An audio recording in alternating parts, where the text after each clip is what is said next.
روم کی تنگ گلیوں میں سرد ہوا چل رہی تھی۔ سال تھا 1600 کا۔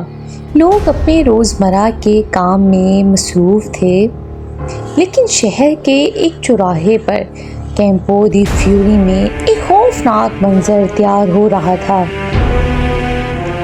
وہاں ایک شخص لایا گیا، ایک پتلا لمبے قد کا آدمی جس کی آنکھوں میں عجیب سی روشنی تھی۔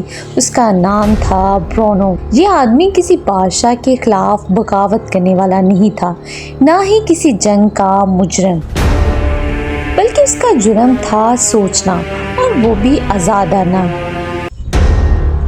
برونو اکثر آسمان کو دیر تک دیکھتا رہتا۔ وہ کہتا، یہ چمکتے ستارے صرف نقطے نہیں، یہ دوسرے سورج ہیں۔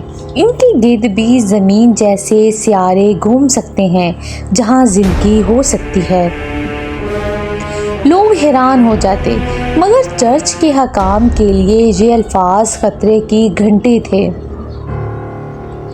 اس وقت چرچ کا ماننا تھا کہ زمین کائنات کا مرکز ہے اور باقی سب کچھ ہمارے گرد گھومتا ہے۔ لیکن برونو نے اس یقین کی بنیاد ہلا دی۔ اس کے پاس نہ دوربین تھی، نہ کوئی سائنسی ثبوت، صرف دماغ اور تخیل تھا۔ وہ کائنات کو لامحدود دیکھتا، اتنی بڑی کہ کسی کا قابو نہ ہو۔ یہ خیالات اس کے لیے مہنگے پڑے۔ اسے گرفتار کیا گیا، 8 سال قید میں رکھا گیا، بار بار سوالات کیے گئے، مگر وہ اپنے نظریات سے پیچھے نہ ہٹا۔ آخر کار وہ دن آ گیا۔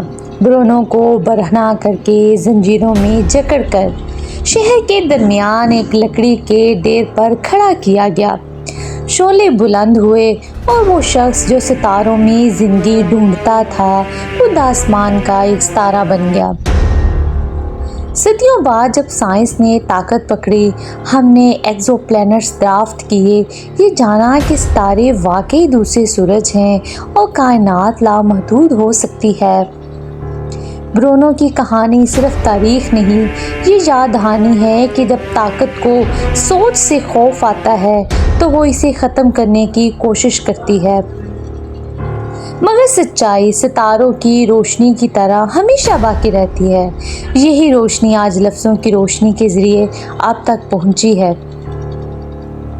اگر ویڈیو پسند آئے تو لائک کریں اور شیئر کریں۔ جزاک اللہ۔